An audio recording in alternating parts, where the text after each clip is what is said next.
Hi, I'm Lydia Wietzma with Revelation Real Estate and Senior Healthcare. Today we are on our podcast, Solving Life's Next Chapter. Today we actually have Rebecca Rocco, who was here last week as one of our sponsors, but we wanted to dive in a little bit deeper. So Rebecca is the Phoenix Area Marketing Director for Dispatch Health Mobile Urgent Care. Thank you, Rebecca, for coming. Thanks, Lydia. I'm excited to be here. So tell us, I know some people had heard you last week, but tell us who you are and what your company does. So I am the local market director, so I oversee business operations for Dispatch Health. I also have a clinical team. Those are the people that come out and see you. And then I also have community engagement managers that are out in the field educating and working with our senior communities. Okay. So we are a mobile urgent care provider. I like to say that we can do everything that a standard urgent care facility would do with just a little piece of the ER. But we bring everything into the comfort of your home. So instead of sitting in the ER waiting for 5 hours, you can wait for us in the comfort of your own home. Right. The one thing that I do like about your company is you obviously come to people's homes or group homes or assisted living or wherever they're at. You even mentioned last week that you go to sporting events. We've seen CEOs in their offices. Okay. We've come to the soccer field. We were helping someone who had fallen in a bike race. So when we say we're mobile, we're You mobile. are mobile. Okay. We're mobile And- wherever we're needed. Okay. And the one thing, so tell us, I know you're urgent care /ER, which I always assumed you were more ER than urgent care, but Right. tell us what specifically you have as far as that is concerned. Well, so we have actually a team that comes out. It's either a PA, a physician's assistant, or Okay. a nurse practitioner. Okay. They come with an EMT. Okay. They're a team. They come out, and then we also have an ER physician that is always virtually available. They have oversight. So if a patient wants to speak with a physician on the phone, Right.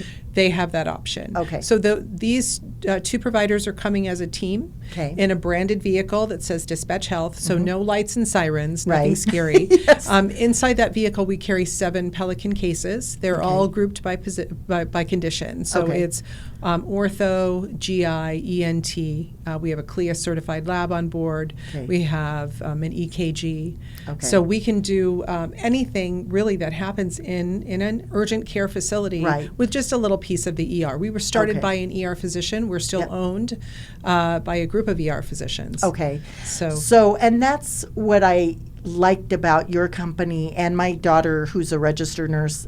This last winter season here in Arizona, we have so many winter visitors, and every single year the emergency rooms and the hospitals are just overrun. Yes. So my daughter told me last winter, she said, tell all your clients and all your friends to go somewhere else other than, especially seniors that call up for like colds and flus, because Right. they're not sure, they end up in a situation where they're a little more susceptible to getting sicker faster, I guess, is what it is. So well, the last place you want to put someone who is already compromised and frail is into the ER, because Okay. if they're not extremely sick when they get there, they're going to be extremely sick when they leave. Yeah. Or it's going to result in a very long hospital stay and they become debilitated. So there's so many scenarios about being in the ER that are Right. just not worth it. Right.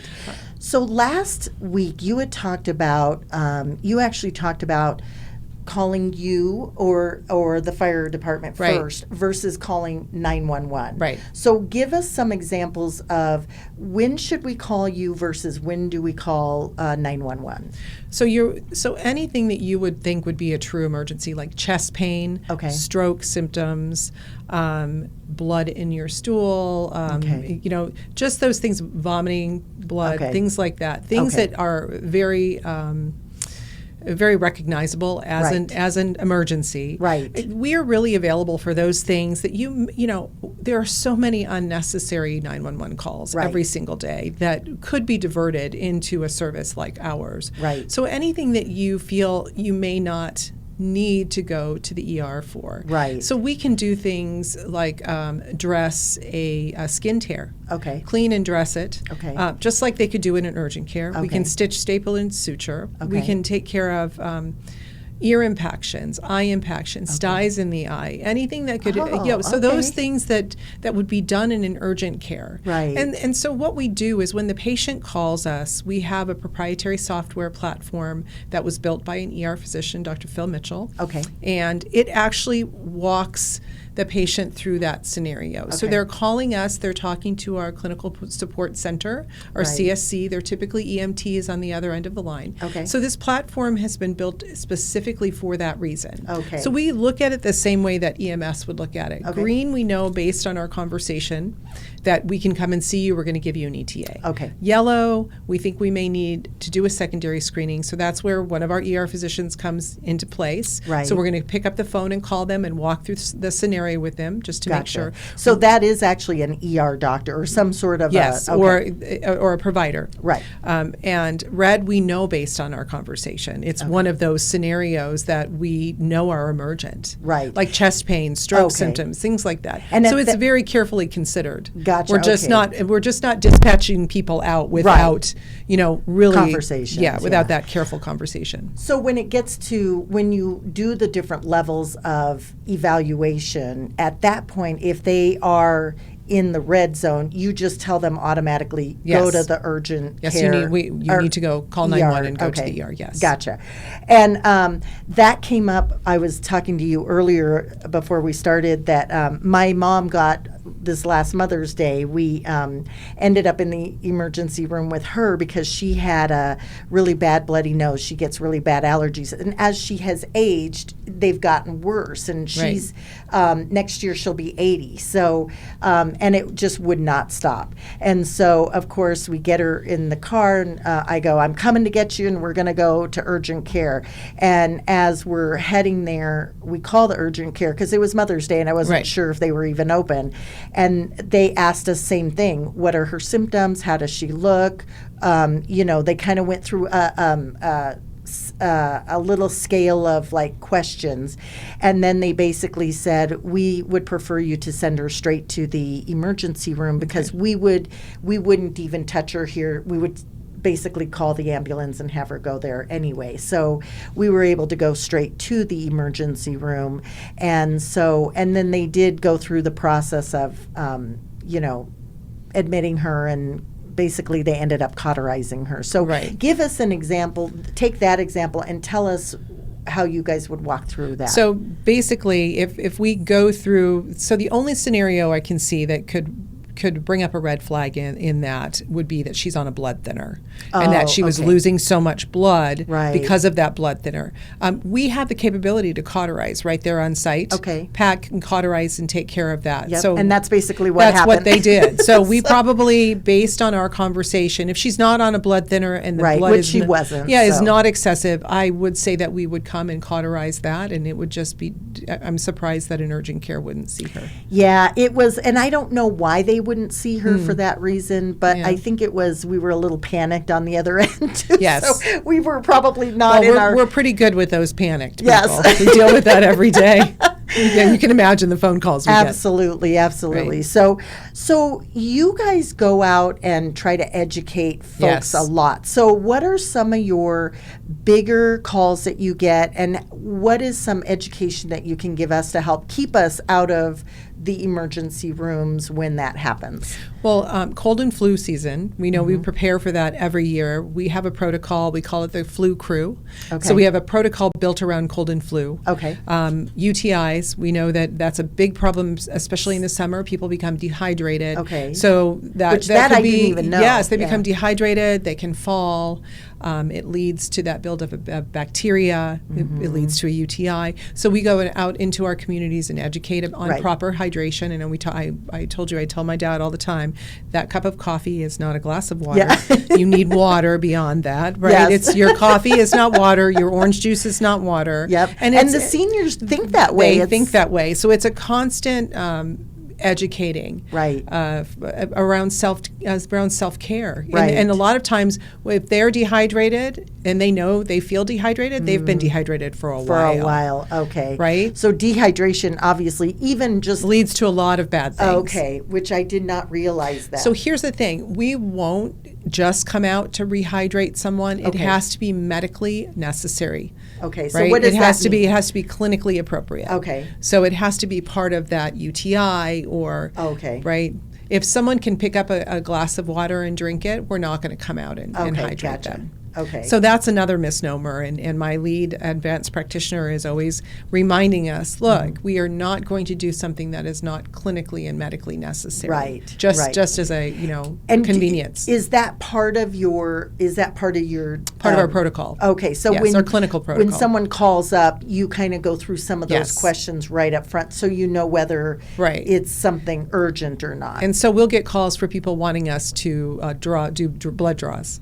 Things like that. Oh, Just gotcha. people are Okay. confused about what we do, and it's Right. and what we're doing is we're disrupting healthcare. Yes. And people need to understand who we are and what we do. That's why it's so great to be here with you, because it allows us to get that message out and let Absolutely. people know exactly what it is we do. Right, and I think so many people they don't know what they don't know. So Right. they, especially in the senior industry, they don't realize that there are all these mobile services Yes. that could come to them, because those have basically developed from the need of, like you said, if a senior's going to the hospital and they're ending up sicker than when they got there, that's an issue. And so, Right. and that's they what, don't drive anymore. A and- lot of seniors don't drive. I just took my dad's car away. Yep. He's 92. He's not Yep. happy. But, they reach a point where they just should not be driving. Right, And, right. and a lot of them don't even own cars anymore. So Right. transportation's a big issue for them. Yeah, transportation is huge Yes. and it's very costly. So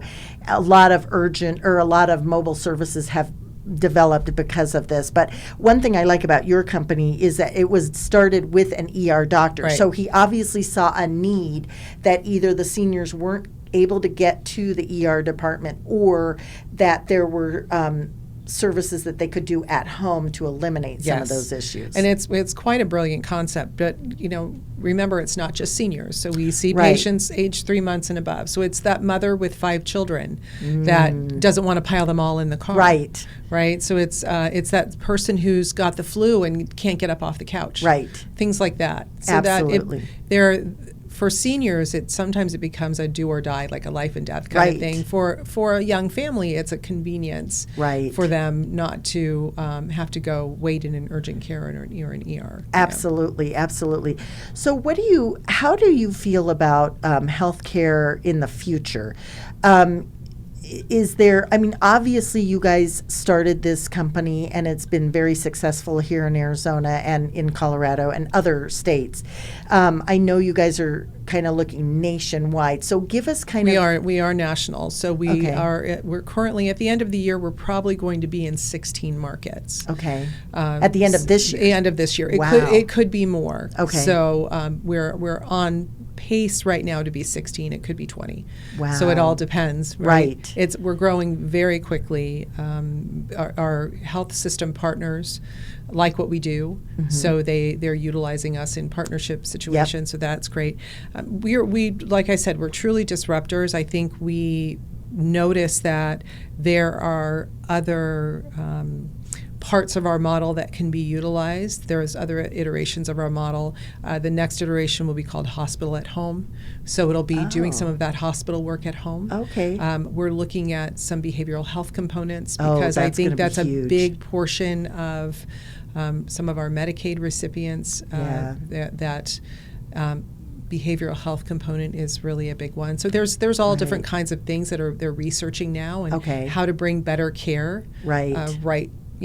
right to the home. Right. So You guys have a piloted program with the City of Surprise. So give us kind of what you're doing with them. How successful is it, and how long do you think it'll take before that becomes in other cities around the valley? So we were born out of a pilot with Denver EMS, Okay. and our CEO, Dr. Mark Prather, who's, of course, again, an ER physician, he rode along with them for 18 months and developed Dispatch Health out of that pilot. Okay. So Surprise Fire is a very progressive fire department.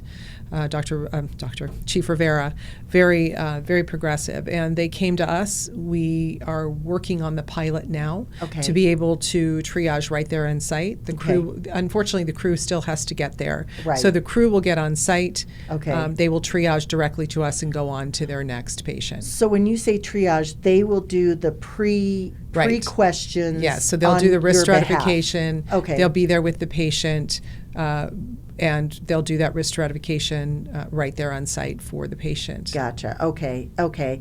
And so it's going to be a piloted program for how long? How long are you guys going to look at it before you kind of say, okay, let's move on to the next phase of it? Well, that's a really good question. I don't have the answer to Okay. that. So I don't know how long. I think what we're seeing is some changes in the financial mechanisms of our EMS departments Right. through the new program called ET3. Okay. So they're working on that now. We're working on that now nationally. Okay. So that could be a national component of a part of what we do. Okay. So there's a lot of different answers to that question. Yeah. I don't know. It obviously, that alone is the future of, I Right. think, healthcare in Right. general. Just Yes, and Surprise Fire, being that they are so progressive, they're sitting at the forefront of ET3. Mm-hmm. Chief Rivera is just amazing. Dr. Gamer, they are really front runners in that pilot that's coming down through CMS.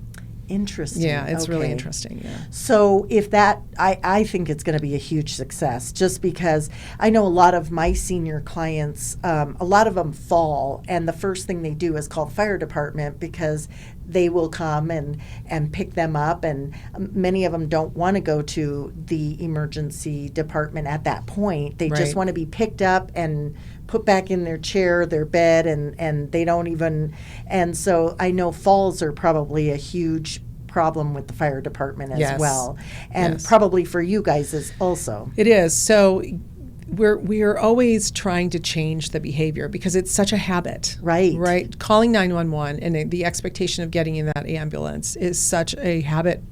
Right. It's their kind of their safety net. Right. But what comes with that is the ambulance bill.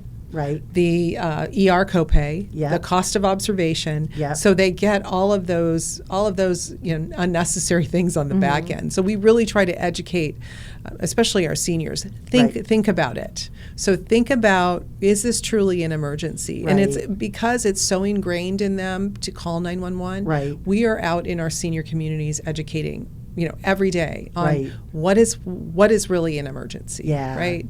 So that cut that you have on your leg, if you're not bleeding severely, you can call us and we'll come stitch you up right Right. there. Right. Right. So if it's not something that's loss of life or limb, Right. we'll come right there. So Okay. our average response time is about 1 to 3 hours on Okay. average, but we're on scene with our patients for an average of 45 to 50 minutes. Okay. So I like to tell our seniors, when was the last time you spent 50 minutes with Oh, your yeah. doctor? Never. Right?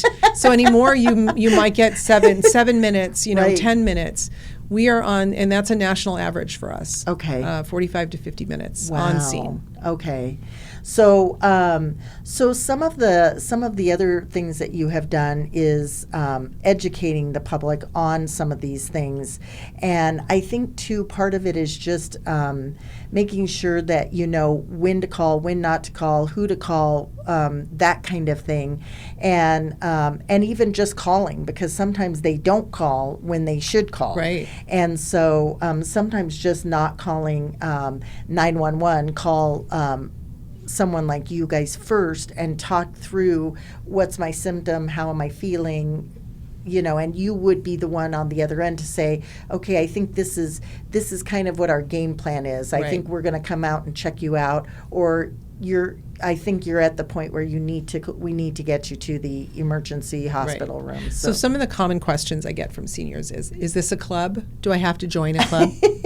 Right? Is this a club? No, we're not a club. Well, how much does it cost? Right? Because Okay. they always want to know how much it's going to cost. Right. So our services are covered under the cost of their insurance copay. So Okay. the only major Medicare Advantage contract we don't have at this time is Cigna. Okay. So we see every other contract. So it's actually billed through your insurance. Okay. And then we have a flat cash fee of $275. Okay. So that's for someone who has maybe a high deductible insurance. They have Okay. high copays, high deductible insurance. We have a flat fee of $275. That's actually good because a lot of people don't want to use Right. their insurance. Yes. And I find that more with probably a lot of younger families Right. more than the seniors. I've even paid cash for certain things just because, I know it's going to take more time and cost me more money to do it another Right. way. So sometimes that's better too. And I think a lot of healthcare providers are offering a cash option for those people who maybe even don't have insurance. Right. So, yeah. So, what other things do you think are important for as far as folks to know when it comes to your services and the things that you provide? Well, we're open 7 days a week. Okay. So we come on the weekends. Okay. All major holidays. So we are Okay. open 365 days a year, Okay. 7 days a week, 9 to 9. Okay. So we Okay. probably will take our last patient at 8:15. Okay. Right. So We kind have of- 3 vehicles on the road right Okay. Okay. Are you planning on having more now. vehicles Yes. out here? Okay. Yes. So we should have a 4th by September. Okay. So we've now Right before flu, right cold right and flu before cold season. and flu. So we currently have 1 car that dispatches west and Okay. 2 that dispatch east. We go Okay. as far out as, of course, Surprise, Sun City Okay. West, Goodyear, Buckeye, Avondale, and then east. We're not quite as far as Apache Junction Okay. yet, but Mesa, Gilbert. Okay. We do all go out to Fountain Hills. Okay, that's great to Yes, know. yes. So as you add your vehicles on, you will be expanding Yes, your territory. yes. So I know you're probably more just in Maricopa at Just this in point. Maricopa Okay. County now. And Okay. everybody, I can't tell you, once a week I have somebody asking us to come to Tucson. Yes. So it's, we know. So that is probably Right, yes. it is coming. in It some of will those- come eventually. Okay. Right. Okay, that makes Yes. sense. That makes sense.